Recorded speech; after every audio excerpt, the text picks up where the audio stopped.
Бабушка и подумать не могла, что одна случайная прогулка изменит ее жизнь и превратит тихий деревенский быт в настоящую сагу.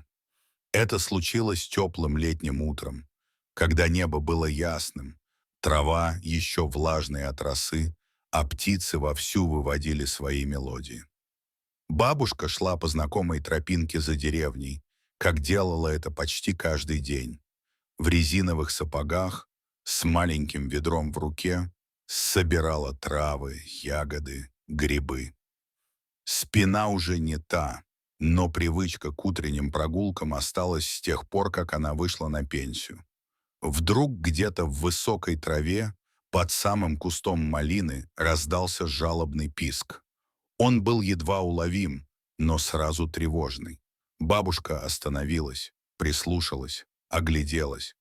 Потом решительно раздвинула заросли и чуть не ахнула. Перед ней сидел крошечный щенок, весь седой, с большими испуганными глазами на тоненьких лапках. Шерсть клочками свисала с костлявого тела. Он был так истощен, что даже не мог нормально встать, только жалобно взвизгивал, пытаясь отползти. Бабушкино сердце дрогнуло. «Да что ж ты за бедолага такой?»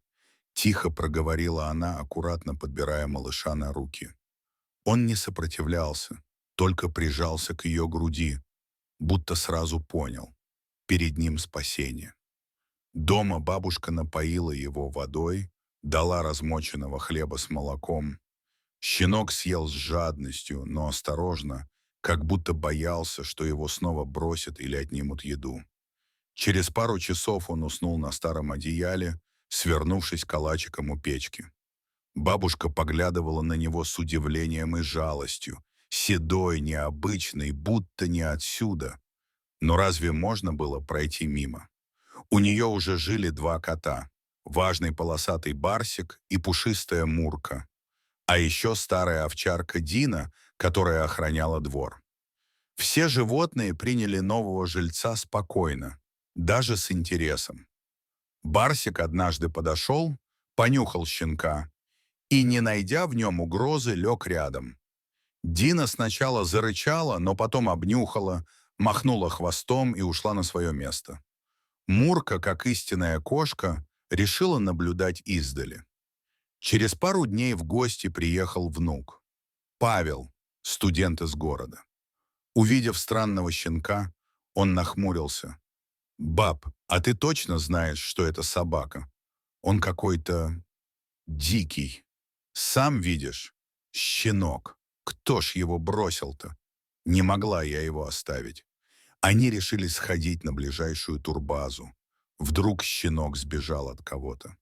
Павел поговорил с сотрудниками, но оказалось, что все гости уже уехали, а о пропаже щенка никто не сообщал. На этом поиски хозяев закончились. Бабушка решила оставить найденыша себе и назвала его просто Серый.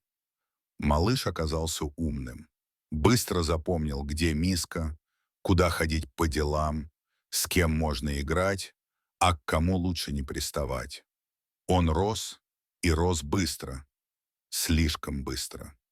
Уже через месяц бабушка заметила, что его лапы стали длиннее, тело вытянулось, шерсть стала гуще и жестче. «Вот ведь косматик какой!» — ворчала бабушка, расчесывая его. «Растешь, как на дрожжах». Прошло полгода. Серый стал почти размером с Дину. Мускулистый, крепкий, с характером. Но при этом был ласковым, верным и никогда не проявлял агрессии. Играл с котами, гонялся за воробьями, но всегда слушался бабушку. Однако тревога росла. Шерсть, как у дикого зверя, морда вытянутая, а глаза умные, но хищные. Через год он превратился в гиганта. Его рост превышал овчарку почти вдвое. Он носился по двору, как ураган, мог спокойно опрокинуть деревянную скамейку, а однажды в игре повалил Дину, будто та была щенком. Бабушка тогда схватилась за голову. «Не собака ты! Зверь ты лесной!» Тут снова появился Павел. Он тоже был в шоке.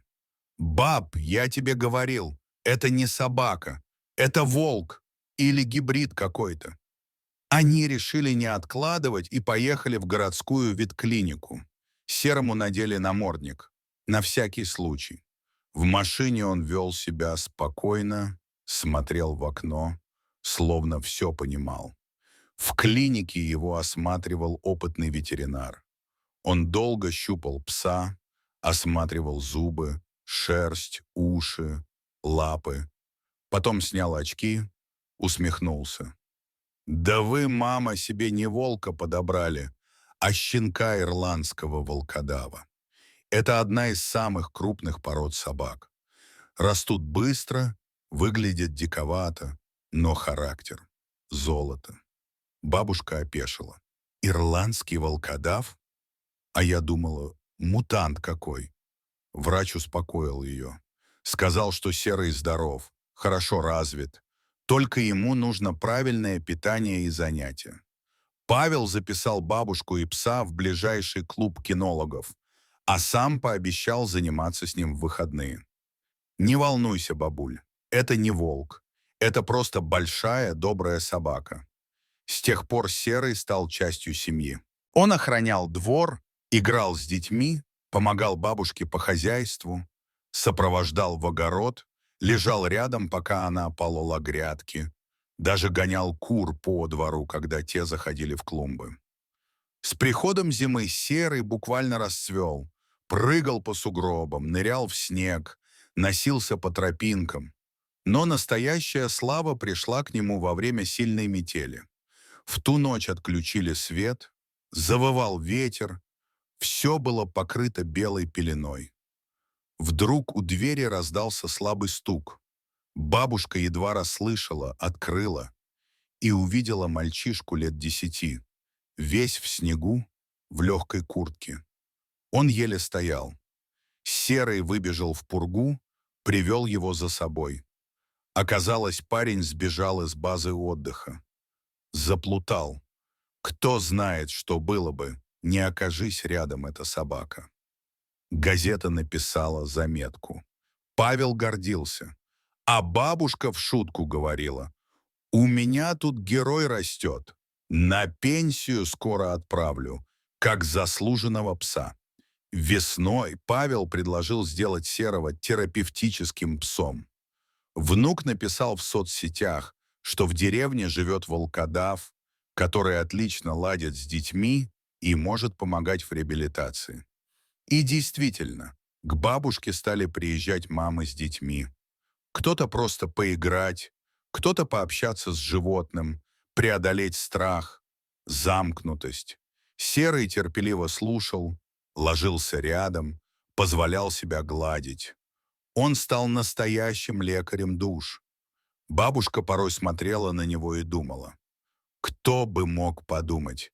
Нашелся в траве, как сорняк, а стал деревенской гордостью. Если вам понравилась эта история, ставьте лайк, делитесь с друзьями, подписывайтесь, а мы с Серым и бабушкой будем ждать вас в следующем рассказе. До новых встреч!